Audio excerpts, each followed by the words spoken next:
오늘 말씀은 에스겔 30장 10절부터 26절입니다. 에스겔 30장 10절부터 26절입니다.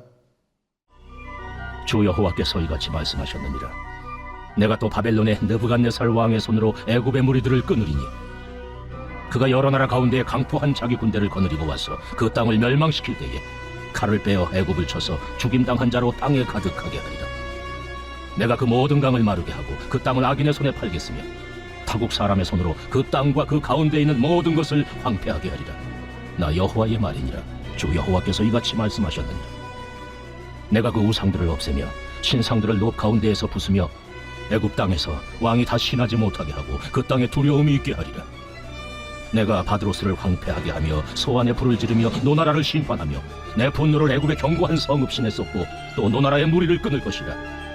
내가 애굽에 불을 일으키니 신나라가 심히 근심할 것이며 노나라는 찢겨 나누일 것이며 높나라가 날로 대적이 있을 것이며 아웬과 비베셋의 장정들은 칼에 엎드러질 것이며 그 성읍 주민들은 포로가 될 것이라. 내가 애굽의 멍에를 꺾으며 그 교만한 권세를 그 가운데서 그치게 할 때에 드함누에스에서는 날이 어둡겠고 그 성읍에는 구름이 덮일 것이며 그 딸들은 포로가 될 것이라. 이같이 내가 애굽을 심판하리니 내가 여호와인 줄을 그들이 알리라 하셨다 하라. 11째 해 첫째 달 7째 날에 여호와의 말씀이 내게 임하여 이르시되 인자야, 내가 애굽의 바로 왕의 팔을 꺾었더니 칼을 잡을 힘이 있도록 그것을 아주 싸매지도 못하였고 약을 붙여 싸매지도 못하였느니라. 그러므로 주 여호와께서 이같이 말씀하셨느니라. 내가 애굽의 바로 왕을 대적하여 그 두 팔, 그 성한 팔과 이미 꺾인 팔을 꺾어서 칼이 그 손에서 떨어지게 하고 애굽 사람을 문나라 가운데로 흩뜨려 뭇 백성 가운데로 해칠지라. 내가 바벨론 왕의 팔을 견고하게 하고 내 칼을 그 손에 넘겨주리와 내가 바로의 팔을 꺾으리니 그가 바벨론 왕 앞에서 고통하기를 죽게 상한 자의 고통하듯 하리라. 내가 바벨론 왕의 팔은 들어주고 바로의 팔은 내려뜨릴 것이라. 내가 내 칼을 바벨론 왕의 손에 넘기고 그를 들어 애굽 땅을 치게 하리니 내가 여호와인 줄을 그들이 알리라. 내가 애굽 사람을 나라들 가운데로 흩으며 백성들 가운데로 해치리니 내가 여호와인 줄을 그들이 알리라. 아멘. 오늘 본문에서 하나님께서는 당시 고대 근동세계에서 가장 강력한 나라 가운데 하나였던 애굽을 향하여 심판을 선언하십니다. 애굽은 오랜 역사와 막강한 군사력을 가진 나라였습니다. 특히 바로는 자신을 신의 아들이며 신적인 존재라고 선전했습니다. 유다 역시 어려움이 닥칠 때마다 하나님보다 애굽을 의지하려 했습니다. 그러나 하나님은 에스겔을 통해 분명하게 말씀하십니다. 너희가 의지하는 그 애굽도 내가 꺾을 것이다 라고 말이죠. 오늘 말씀은 단순히 애굽이라는 한 나라의 멸망을 기록한 역사책이 아닙니다. 하나님보다 다른 것을 더 신뢰하는 모든 인간을 향한 하나님의 경고이지요.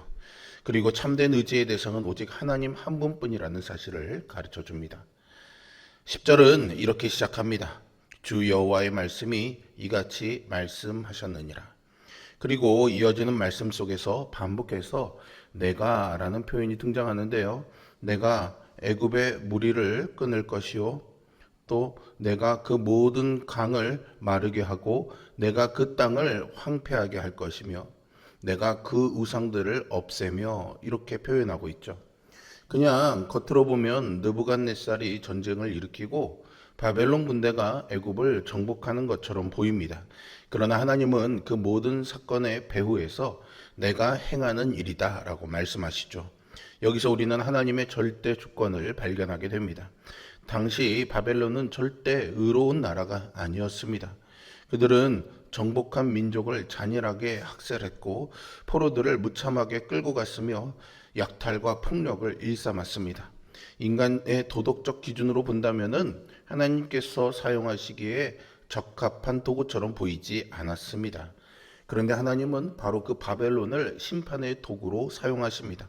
이 사실은 성경 전체에서 반복해서 나타나는 하나님의 또 다른 역사 방식이라고 할 수 있는데요. 하나님께서는 아수르를 사용해서 북이스라엘을 심판하셨고 바벨론을 사용해서 유다를 징계하셨으며 나중에는 다시 메대와 바사를 이용해서 바벨론을 심판하셨습니다. 하나님은 어느 한 제국의 편이 아니라 역사의 주인이십니다. 나라들이 하나님을 움직이는 것이 아니라 하나님께서 나라들을 움직이십니다. 그러나 여러분, 하나님이 바벨론을 사용하셨다고 해서요, 바벨론의 악마저도 인정해 주신 것은 아닙니다. 하나님은 바벨론의 죄에 대해서도 반드시 심판하십니다. 하나님은 악을 선이라고 부르지 않으십니다. 그러나 악인의 악한 의도조차도 하나님의 선하신 계획을 무너뜨릴 수 없습니다. 그래서 우리는 이해되지 않는 현실을 만날 때 쉽게 절망해서는 안 됩니다. 악한 사람들이 성공하는 것처럼 보일 때도 있고 불의가 승리하는 것처럼 보일 때도 있습니다. 그러나 성도는 눈앞의 현상만 보지 않습니다. 모든 역사의 뒤에서 일하시는 하나님을 바라보지요. 하나님의 손을 벗어난 사건은 하나도 없습니다. 우리는 이해를 뛰어넘어 일하시는 하나님의 섭리를 신뢰하는 것이 믿음입니다. 13절부터 19절까지에서는 애굽의 여러 도시들의 이름이 등장하는데요. 높, 바드로스, 소안, 노, 신, 아웬, 비베셋, 드합, 느에스 등 오늘날 우리에게는 굉장히 낯선 이름들이지만 당시 사람들에게는 아주 중요한 도시였습니다. 높은 오랫동안 애굽의 수도였고요. 정치와 종교의 중심지였습니다. 바드로스는 애굽 남부를 대표하는 지역이었고 소아는 왕들이 머물던 도시였습니다. 아웨는 태양신 라를 섬기던 종교 중심지였고 비베셋은 고향의 여신 바스테스를 섬기던 곳이었습니다. 드합 느에스는 군사적 요충지였죠. 이 도시들은 각각 애굽의 정치, 종교, 경제, 군사를 대표합니다. 다시 말해 정치, 군사, 경제, 종교 어느 한 분야도 하나님의 심판을 피하지 못한다는 것이죠. 그런데 하나님은요 13절에서 내가 그 우상들을 멸하며 그 신상들을 높 가운데에서 그치게 하리라 라고 선언하십니다. 이것은 출애굽기의 언어를 그대로 반영하고 있는데요. 출애굽기 12장에서 하나님은 애굽의 모든 신을 심판하리라 라고 말씀하셨습니다. 애굽은 수많은 신들을 섬겼습니다. 그야말로 우상 백화점이라고도 할 수 있는데요. 태양신 라, 나일강의 신, 황소신 아피스, 고향의 여신 바스테스 등 삶의 모든 영역마다 신을 다 만들어냈죠. 모세 때 애굽에 10가지 재앙을 내린 것은 사실은 바로 이 애굽의 우상들을 향한 것이기도 했습니다. 그런데 하나님은 그 모든 우상들을 한꺼번에 무너뜨리십니다. 왜냐하면 하나님만이 참 하나님이시기 때문이죠. 여기서 우리가 주목할 것은요, 예외 없음입니다. 정치 수도라고, 종교 성지라고, 경제적 중심지라고, 군사적 요충지라고 어느 한 성읍도 심판을 면하지 못했습니다. 유다 백성 역시 성전이 있는 예루살렘은 다윗의 언약이 있는 예루살렘만은 예외일 것이다 라고 믿었습니다. 그러나 그 믿음마저도 무너졌죠. 우리의 신앙생활 속에서도 은연중 예외를 생각할 때가 있습니다. 오랜 신앙생활을 해왔으니, 직분을 맡았으니, 헌신해온 세월이 있으니 하나님 말씀 앞에서 나는 조금 다를 것이다 라고 여기는 것이죠. 그러나 본문은 우리에게 분명히 말합니다. 하나님 앞에서 특권적 예외란 없습니다.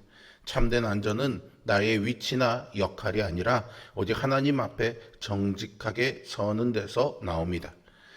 마지막 단락은 오늘 본문의 핵심입니다. 21절에서 하나님은 바로의 팔을 꺾으셨다고 말씀하십니다. 고대 근동 세계에서 팔은 단순한 신체 부위가 아니라 군사력과 통치력을 상징하는 관용어였습니다.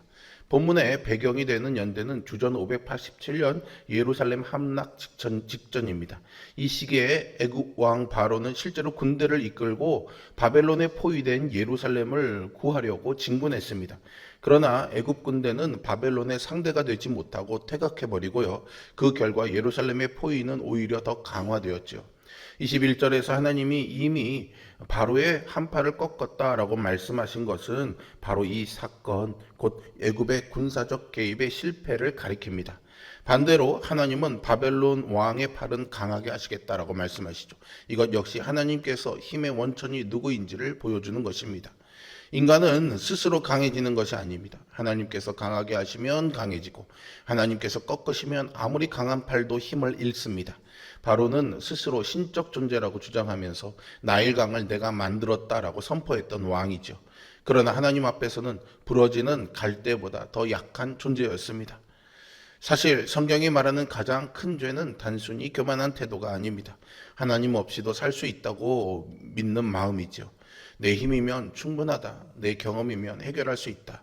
이것이 바로 죄였고 아담과 하와의 죄였으며 오늘 우리의 죄이기도 합니다. 그러나 하나님은 사랑하시기 때문에 우리의 교만을 그대로 두지 않으십니다. 때로는 실패를 통해, 때로는 질병을 통해, 때로는 계획이 무너지는 경험을 통해 우리의 팔을 약하게 하십니다. 그것은 우리를 망하게 하려는 것이 아니라 하나님만 의지하도록 돌이키기 위한 은혜입니다. 여기서 우리는 성경 전체를 관통하는 또 하나의 팔을 떠올리게 됩니다. 이사야서 53장 1절은 이렇게 묻습니다. 우리가 전한 것을 누가 믿었느냐? 여호와의 팔이 누구에게 나타났느냐라고 말이죠. 여기서 말하는 여호와의 팔은 바로의 팔처럼 스스로를 높이고 과시하는 힘이 아니었습니다. 오히려 채찍에 맞고 찔리고 마침내 십자가에 못 박힌 고난받는 종의 연약함으로 나타나지요.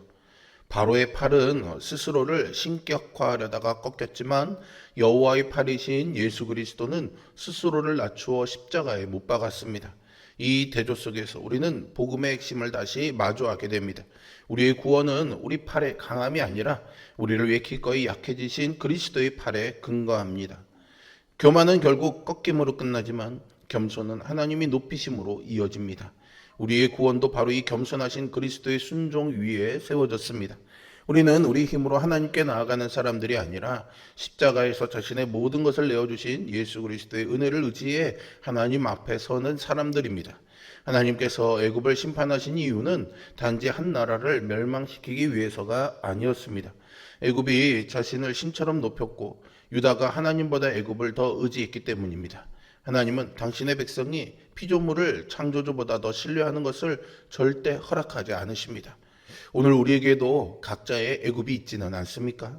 내가 붙들고 있는 재물이 애굽일 수도 있고요. 건강이 애굽일 수도 있고요. 인간관계나 능력, 경험이 애굽일 수도 있습니다. 그러나 하나님께서는 우리가 그것을 의지하는 대상으로 삼는 순간 그것이 얼마나 연약한 것인지를 깨닫게 하십니다. 하나님께서 우리의 의지처를 흔드시는 것은 우리를 무너뜨리기 위해서가 아니라 흔들리지 않는 반석이신 하나님께로 돌아오게 하시기 위함입니다. 이 새벽 우리 자신을 다시 하나님 앞에 내려놓았으면 좋겠습니다. 스스로 강해지려고 애쓰는 삶이 아니라 하나님 손에 붙들리는 삶을 선택하는 우리 모두가 되어기를 바랍니다. 우리의 팔을 의지하지 말고 영원하신 하나님의 팔을 붙잡으십시오. 세상의 제국은 무너져도 하나님의 나라는 흔들리지 않습니다. 사람의 힘은 꺾여도 하나님의 능력은 절대로 쇠하지 않습니다. 오늘 하루도 우리의 팔이 아니라 우리를 위해 꺾이신 그리스도의 팔을 붙들고 살아가는 하루가 될 수 있기를 주님의 이름으로 축복합니다. 기도하겠습니다. 살아계신 아버지 하나님, 오늘도 우리를 위해 스스로 낮추신 꺾인 팔 대신 예수 그리스도의 팔을 붙잡습니다. 세상 사람들이 보기에는 무슨 강함이 있겠느냐라고 말하지만 믿음의 눈을 들어볼 때 그 안에 우리를 구원하시는 강한 능력의 팔이 있음을 믿고 주님의 능력의 손을 붙잡습니다. 우리가 그 손을 붙잡지 아니하고 잡으려 했던 우리의 애굽들이 있습니다. 이 정도의 재물이면 충분하지. 이 정도 건강이면 아무 걱정이 없어. 사람들과 이렇게 좋은 관계를 맺고 있으니 나의 삶이 참 평안해. 이런 우리의 생각과 우리의 의지처들이 하나님보다 더 강력한 의지처가 되지 않기를 원합니다. 그것이 우리의 교만이 되지 않기를 원합니다. 그 모든 것들을 주신 하나님께 감사하고 기쁨으로 누리면서도 여전히 겸손하고 이 모든 것들이 하나님의 은혜입니다라고 엎드릴 줄 아는 지혜가 우리 모두에게 있게 하여 주시옵소서. 그래서 오늘 하루도 하나님의 도우심으로 하나님이 주신 것들을 풍성하게 누리며 사는 삶을 사는 우리 모두가 되게 하여 주옵소서. 예수 그리스도의 이름으로 기도합니다. 아멘.